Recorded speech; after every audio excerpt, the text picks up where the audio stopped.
Dahil dito iiwan ng lalaki ang kanyang ama at ina at makikisama sa kanyang asawa at ang dalawa ay magiging isang laman. Kaya hindi na sila dalawa kundi isang laman. Ang pinapagsama nga ng Diyos ay huwag mapaghiwalayin ng tao.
Para mapayakap ka sa'kin. Salamat.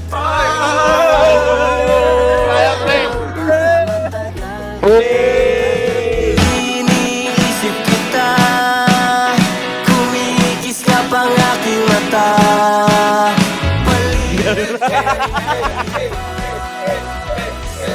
Walang iyak. Walang umiyak. Wala muling mag-isa, sumisigaw ang puso ko.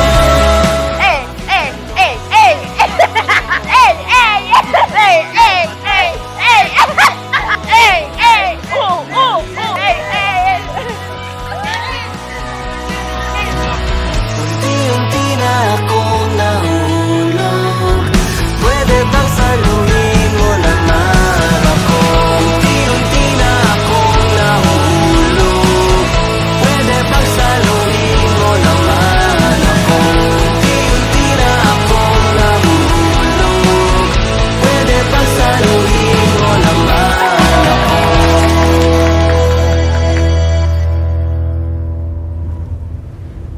Nagkakilala po kami ni Angeline through social media. Meron po kasing parang group pages, tapos puro kadiwa po yun. Nag-add lang po ako dun hanggang sa nag-react po ako sa isang story, nahaha ko. Tapos ending, tinatad ko na ng heart. Siguro na-confuse siya. Sinend ko sa kanya yung video. Ayun, na-inlove siya.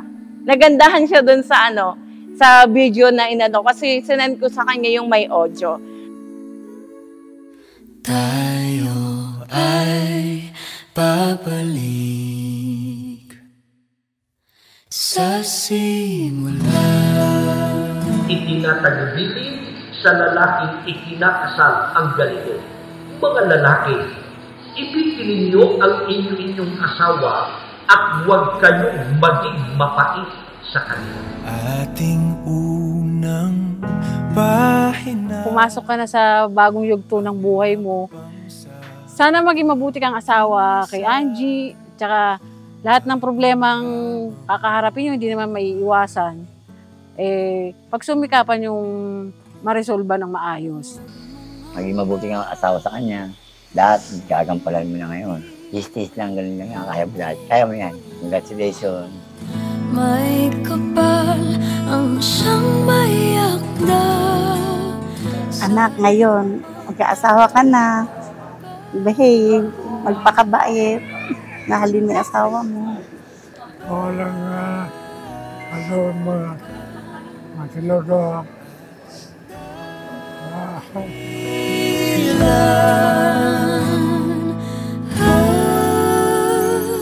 Pag nakalimut Meron pa nga isang pagkakataon nung pinayagan ko siya manligaw, sabi ko sa kanya, huwag ka manligaw sa akin, manligaw ka muna sa mga magulang ko. Tapos natatawa pa kuya, sabi niya sa akin, mas maganda ka pala sa personal. Siyempre ako, kikiligin talaga. Sino ba naman ako? Babae lang ako, di ba? tayo ay babalik sa simula.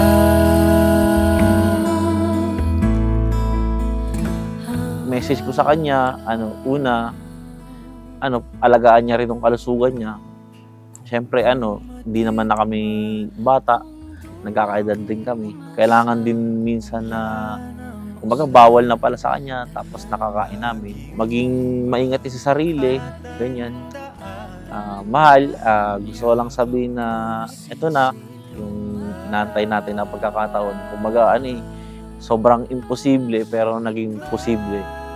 Para natin, hindi naaabot. Pero, yun, kumbaga, umayon pa rin ng pagkakataon. Gusto ko lang sabihin sa'yo na, mahal na mahal kita. Pag nakalimutan na ating sayaw, kumupas dating pagtingin. At kung ang dulo ay natatanaw, sumpaan ay gunitain. Tayo ay babalik. Pinapangako ko sa iyo, Melvin, na magiging mabuting katuwang mo ako sa pagdadala ng ating sambahayan. Patuloy kitang mamahalin kahit na may mga panahon na hindi tayo magkaintindihan dahil sa umuusbong ng problema. Nangangako ako sa iyo na panghahawakan ko yung aral sa atin ng Ama na patuloy nating piliin ang isa't isa kahit na anumang mangyari. Mahal na mahal kita. Salamat sa pananatili mo sa akin kahit na kadalasan pati ako, hindi ko nakilala ang sarili ko. Dahil, ayan, tawag mo nga sa akin madalas, mamasitas, oyster sauce. Kasi nga, tuyuin ako. Pero salamat, mahal. Kasi, sa patuloy mong pananatili, kahit na hindi ko na talaga kilala yung sarili ko din. Mahal na mahal kita.